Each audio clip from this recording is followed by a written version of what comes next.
Hello Mario Booster, selamat datang kembali di channel Mario Angelo. Pada episode kali ini kita akan mulai bahas Last of Us episode ke-7 yang akan menceritakan kisah asal-usul Ellie dari awal ketika dia berada di camp Planeta Fedra sampai dia bertemu dengan teman lamanya yaitu Riley, dan akan terungkap semuanya mengapa Ellie bisa menjadi gadis yang seberingas itu sepanjang series Last of Us ini. So, kita akan bahas semuanya di video kali ini. Tapi sebelum kita akan bahas Last of Us episode ke-7 ini, kita harus sekali spoiler warning terlebih dahulu buat kalian yang belum nonton agar kalian bisa nonton lebih dahulu episodenya biar menambah kesan cinema experience yang mendalam. Linknya udah gue sebutkan di kolom deskripsi di bawah. Oke? Sebelum kita lanjut ke video ini, jangan lupa tekan tombol subscribe, karena kalau kalian tekan tombol subscribe dan like video ini sebanyak-banyaknya dan juga share video ini ke teman-teman kalian, maka gue akan lebih semangat lagi buat video untuk kalian. So, mari booster, let's break down this video.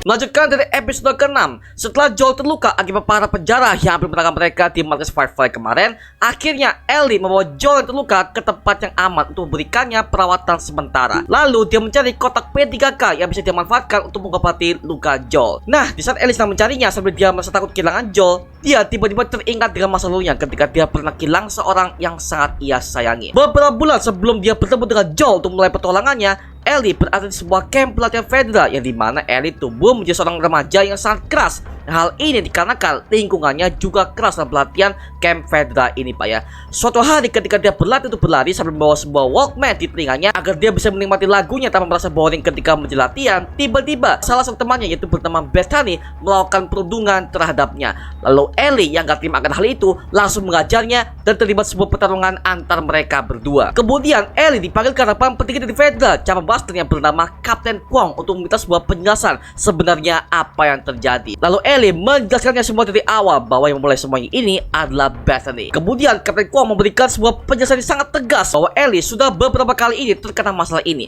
Bahkan dia tuh pernah di sel isolasi Fedra, tapi masalahnya itu nggak mengubah Ellie menjadi calon prajurit Fedra yang patuh. Kemudian Kapten Kwong memberikannya nasihat untuk Ellie agar dia harus bertahan dalam pelatihan ini, dan dia berjanji suatu hari nanti Ellie akan menjadi perwira Fedra yang terhormat dan bisa hidup layak sebagai pemimpin yang terkuat. Lalu Ellie mendengarkannya hanya mengiyakan aja dan kembali ke tempat tidurnya dikarenakan hari sudah mulai malam. Go north. You go to town. To pick up your pace. I'm not running doubles again because of your shitty attitude. Your friend fights. Keep acting like a grunt so you get the life of a grunt. You follow the rules, you become an officer. And one day it could be your turn. Can I have my Walkman back? Ketika Ellie dan semua personel tidur, tiba-tiba ada yang masuk ke kamar Ellie dengan diam-diam, dan akhirnya itu mengejutkan Ellie. Dan ternyata yang datang itu adalah Riley yang merupakan teman sekatannya waktu mereka bersama di Fedra. Dan memang Riley ini dikisahkan dia tuh udah menghilang selama 3 minggu sebelumnya. Kemudian Riley mengungkapkan asal kenapa dia itu keluar dari Fedra. Nah, itu dikarenakan Kapten Kwong sudah pernah mengatakan bahwa mereka berumur 17 tahun, maka mereka akan dilatih keras dengan cara membersihkan berbagai macam kotoran manusia yang ada di saluran pembuangan dekat markas Fedra. Dan itulah alasannya kenapa Riley keluar dari kelompok Fedra dan memutuskan untuk bergabung bersama dengan Firefly yang dipimpin oleh Marlin saat itu. Nah, Ellie yang mendengarkannya pun sempat terkejut karena ternyata sahabatnya sudah pindah ke kubu Firefly yang menjadi pemberontak dan musuh utama bagi Fedra sendiri karena menginginkan kebebasan dalam bertahan hidup. Akhirnya Ellie meredam amarah dan kekecewaannya terhadap sahabatnya tersebut. Tapi kemudian Riley mengajaknya keluar karena dia ingin menjaga sesuatu kepada si Ellie ini. Singkat cerita, akhirnya mereka bercerita mengenai pengalaman mereka masing-masing sambil mereka kabur dari markas Fedra ini. Dimulai ketika Riley bercerita bahwa dia menjadi anggota Firefly oleh Marlin sebelumnya, dan Ellie bercerita dia kesalahannya apa aja ketika dia menjadi pelatihan di camp Fedra ini. Semuanya mereka ceritakan sampai akhirnya Ellie bertanya kemanakah mereka akan pergi. Kemudian Riley menjawab bahwa mereka berdua akan pergi ke sebuah mall yang terbengkalai yang dimana banyak sekali hiburan yang ingin ia tunjukkan kepada sahabatnya tersebut. Wait, who gave you the black eye? Tell me where you were. Give me a name and I'll fuck him up. You're a firefly? Jesus! Okay, now say yes. I'm not going anywhere with you. What happened? You started dating some Firefly dude and was like, I said yes, and now I'm a Firefly. Setelah mall sudah diaktifkan, akhirnya Ellie terkejut bahwa terdapat banyak sekali barang-barang mall yang belum dijarah oleh para penjara. Dan Riley menceritakan alasan kenapa, karena mall tersebut sudah ditutup sejak hari pertama pandemi virus Cordyceps melanda dunia. Lalu Ellie dan Riley berjalan menyusuri lorong mall tersebut sampai akhirnya mereka menemukan sebuah eskalator untuk turun ke lantai bawah. Dan kita bisa melihat bahwa Ellie baru tahu kalau itu namanya eskalator. Hal itu sangatlah wajar karena memang saat Ellie lahir, dia sudah lahir dalam suasana pandemik dan gak ada namanya mall dan hal teknologi mutakhir yang lainnya. Jadi wajar banget Ellie baru tahu kalau itu namanya eskalator. Kemudian mereka berjalan sampai ke ujung hingga Riley mengaktifkan sebuah kombo diputar untuk mereka bermain bersama. Nah, Ellie ketika dia menaiki sebuah kombo diputar, dia sangat senang banget karena dia gak pernah merasakan hal itu sebelumnya. Setelah itu, Riley mengajak Ellie untuk berfoto bersama dengan berbagai macam pose awkward yang mereka tunjukkan ke hadapan kamera sebagai kenang-kenangan mereka. Tetapi sayang, hasil fotonya itu sangat buram karena mesin itu sudah lama terbengkalai. Namun Ellie tetap menyimpannya sebagai kenang-kenangnya dengan Riley, sahabatnya itu. Lalu setelah mereka berfoto bersama, akhirnya Riley mengajaknya ke sebuah tempat yang dimana berisikan berbagai macam game arcade alias time zone-nya Amerika sana Pak ya. Dan Riley membawanya untuk bermain sebuah game Mortal Kombat 2 di mana situ Riley dan Ellie memakai sebuah kartu bernama Raiden dan Milena untuk bertarung sampai mereka puas dengan menggunakan berbagai macam koin yang mereka temukan dalam toko tersebut. No one can see shit but us. check me out, man. This is so cool. You need help? No. Wait.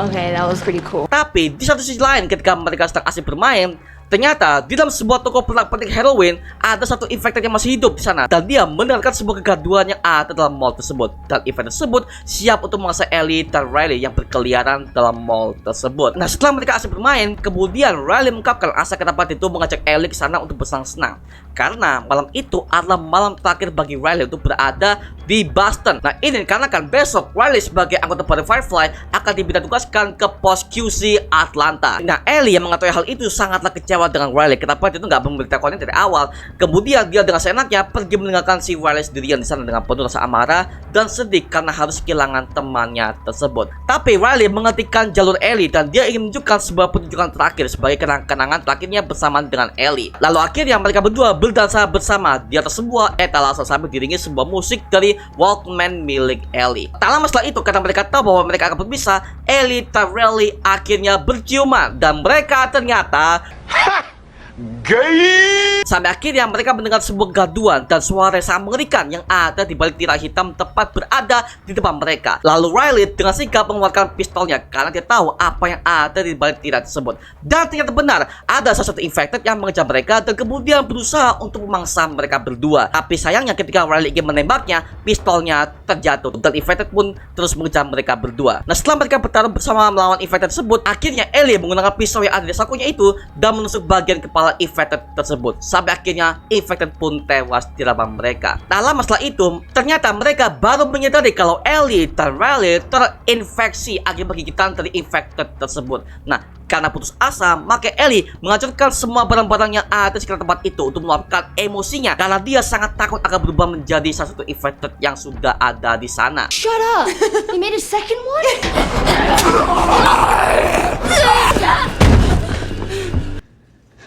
No!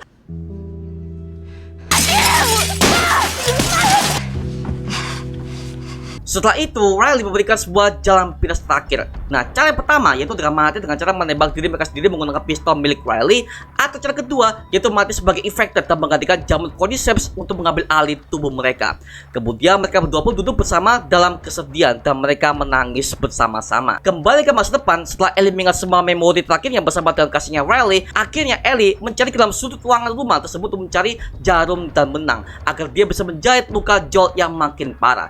Nah, setelah dia menemukan dalam dapur, akhirnya Ellie kembali ke basement dan merawat luka Joel dengan sangat berhati-hati sampai dia meneteskan air matanya karena dia tuh nggak ingin kehilangan sosok Joel yang dari awal sampai sekarang sangat peduli dengan Ellie. Dan si Ellie nggak mau mengalami kehilangannya sama seperti dia kehilangan si sosok kekasihnya Riley di masa lalu. Lalu kisah di episode ke-7 ini menggantung dan layar pun semuanya menjadi hitam. Begitulah alur cerita dari Last of Us episode ke-7 ini yang membuat kita sebagai penonton menjadi tahu bagaimana asal-usul Ellie ini berasal dan bagaimana hubungan dia dengan sahabat dekat sekaligus kasihnya ini yaitu Riley. Nah, kisah mereka berdua ini menjelaskan bagaimana sikap Ellie sekasar itu dalam semua orang-orang setelah dia itu kehilangan si Riley. Sehingga itulah yang menguatkan mental Ellie untuk bisa bertahan hidup sepanjang series Last of Us ini, Pak ya. Jujur gue suka banget dengan episode 7 ini yang menggambarkan goyahnya mental Ellie dari awal dia kehilangan si Riley sampai di akhirnya ketika dia berusaha menyelamatkan nyawa Joel dengan kedua tangannya sendiri. Itu the best banget sih, Pak ya.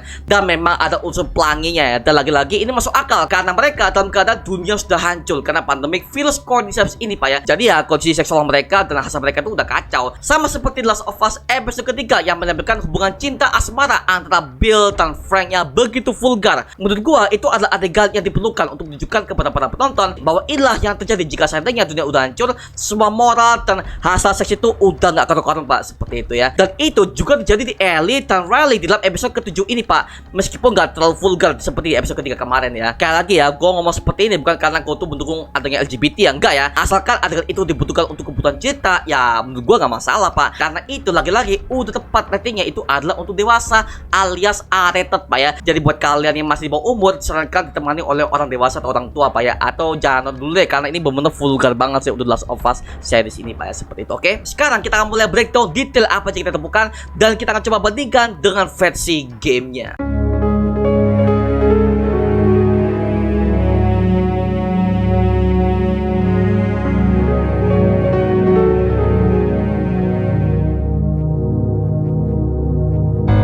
Detail pertama yang ditemukan adalah kisah romansa antara Ellie dan Riley yang memang ini sesuai banget dengan gamenya, di mana Riley berpisah dengan Ellie dari sekolah pelatihan federal karena dia ingin menjadi seorang pemberontak yang memperjuangkan kemerdekaan seluruh rakyatnya yang butuh kebebasan dari sistem diktator dari federal yang makin di sini nggak manusiawi sama sekali. Maka dari itulah Riley memutuskan untuk keluar dari federal dan kebetulan aja dia direkrut oleh Marlene, sang pemimpin dari Firefly ini, Pak ya. Makanya kalau kalian masih ingat di episode pertama kemarin ketika Ellie dikurung di markas Firefly, Marlene sebagai pemimpin yang udah pernah menyinggung masalah Riley yang di hadapannya yang sudah tewas akibat terinfeksi oleh infected, Pak ya. Wait, who gave you the black eye? Tell me where you were. Give me a name and I'll fuck him up. You were a firefly? Jesus.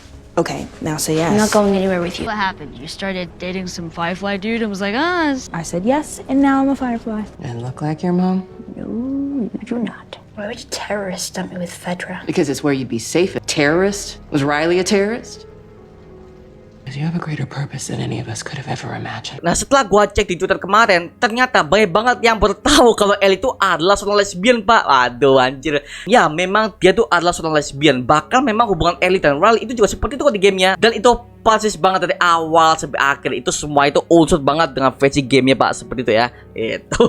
Makanya gua kaget, anjir. Karena banyak banget para penonton yang bertahu kalau Ellie itu adalah seorang lesbian. Ya, wajar sih karena memang ini dari versi gamenya ya. Seperti itu. Jadi, ini gua suka konfirmasi bahwa memang Ellie itu adalah seorang lesbian dan itu akan dilanjutkan di The Last of Us Part 2 di versi gamenya. Buat kalian mau main silahkan aja, itu ada di konsol PS4 atau PS5, Pak, seperti itu ya. But I don't think Marlene's gonna go. Wait. Detail kedua yang kita temukan adalah sebuah adegan ketika Ellie tertidur di kamarnya, tiba-tiba Riley menemuinya secara diam-diam dan akhirnya itu mewujudkan si Ellie ini. Nah, hal yang sama juga jadi versi gamenya. Cuman kalau di versi gamenya si Riley ini datang dari pintu kamar si Ellie dan cara membangunkannya adalah si Riley ini menyamar sebagai seorang infected dan itu membuat si Ellie ini ketakutan. Dan ketika Ellie tahu bahwa ada seorang datang di kamarnya, dia akhirnya menentukan pisau lipat di hadapan si Riley ini, Pak. Sedangkan kalau di versi ini berbeda banget, di mana si Riley ini datang dari luar dan dia itu masuk dari sebuah jendela kamar si Ellie ini. Dan ketika si Riley ini mau membangun si Ellie ini dengan cara menutup mulut si Ellie ini agar supaya Ellie ini gak berteriak. Dan ketika si Ellie ini tahu bahwa ada seorang yang masuk ke dalam kamarnya, dia akhirnya melakukan pisau lipatnya dan menentukan pisau itu di hadapan si Riley ini, Pak. Detail ketiga yaitu mengenai bagaimana si Riley ini memberitahu si Ellie bahwa dia itu adalah anggota Fireflies. Itu dengan cara yang berbeda bulat kalau di versi gamenya, Pak ya. Kalau di versi game, Riley ini memperkenalkannya dengan cara setelah dia menunjukkan sebuah kalung bertuliskan nama lengkapnya, layaknya seorang militer ketika udah bergabung ke dalam kesatuan tersebut. Tapi di versi live action ini berbeda banget, di mana si Riley ini hanya mengatakannya saja dan juga mengeluarkan sebuah pistol yang ada dalam kantungnya sebagai tanda bahwa dia sudah menjadi bagian dari kesatuan pemberontak, yaitu Fireflies. Here. Look, Mel. You're a firefly. You still have it up. I'm making sure I don't get caught with a firefly in my room. And it made me swear not to let other people handle it. Give me your gun. All right, fine. She said she was impressed. Detail keempat adalah ketika si Ellie dan Riley memainkan sebuah konsol game arcade yang berjudul Mortal Kombat 2 seharian penuh, Pak ya. Nah, ini menjadi petunjuk ke episode ketiga kemarin yang dimana Ellie pernah mengatakan kepada Joel bahwa dia pernah memainkan sebuah game Mortal Kombat 2 di mana ada sebuah karakter yang bernama Milena telah melakukan fatality kepada musuhnya dengan cara memakannya lalu memuntahkannya keluar sehingga menjadi tulang belulang yang sangat mengerikan. Bukan hanya itu aja, tapi Mortal Kombat 2 ini juga pernah muncul di posternya si Ellie ketika berada di kamarnya. Terlihat di kamarnya ada sebuah poster Mortal Kombat 2 sama seperti game yang ia mainkan bersama Riley di episode ke-7 ini, Pak ya. Detail kelima yang kita temukan ada sebuah adegan di mana Ellie dan Riley memakai sebuah topeng badut dan serigala. Dan itu juga callback ke versi gamenya di mana Ellie dan Riley memakai topeng tersebut di sebuah toko Halloween yang mereka temukan. Sama di versi seriesnya di mana mereka juga menemukannya di dalam sebuah toko Halloween, yaitu berisikan berbagai macam pernak-pernik Halloween yang sudah terbengkalai. Hanya saja dalam versi seriesnya ini ketika mereka memakannya, mereka sambil berdansa hingga sampai berciuman setelahnya.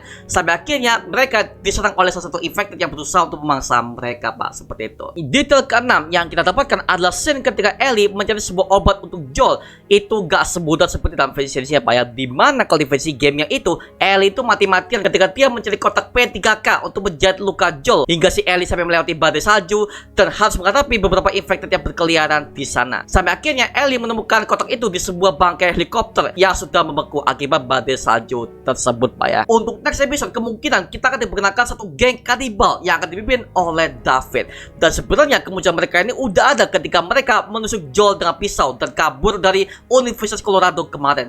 Dan mereka inilah yang akan menjadi ancaman bagi Ellie dan Joel di episode ke-8 mendatang, seperti itu, Pak ya. Oke, itu aja mengenai detail dan perbedaan dari versi gamenya yang bisa ditemukan di The Last of Us episode ke-7 ini. Kalau kalian ada detail dan review kalian sendiri, tulis saja di kolom komentar di bawah dan kita bisa diskusi bareng seperti biasanya, oke? Itu aja mengenai video kali ini. Jangan lupa like, comment, subscribe untuk mendukung gua buat video mendidik dan menghiburkan semua, karena gua janji sebisa mungkin gua akan buat video seperti lagi untuk kalian. Dan jangan lupa follow semua sosial media kita, Instagram, Twitter, TikTok, pakai Spotify kita ya. Linknya udah gua siapkan di kolom deskripsi di bawah. Karena situ kita juga update beberapa konten terbaru dari kita. Dan kalau kalian ingin bergabung bersama kita di grup komunitas, langsung aja gabung di grup WA kita namanya Mario Push Official. Linknya udah gua siapkan di kolom deskripsi di bawah. Dan juga terima kasih buat kalian yang udah bergabung ke membership community. Nama gua Manajelow dan sampai ketemu di video berikutnya. Adios semuanya. Woo!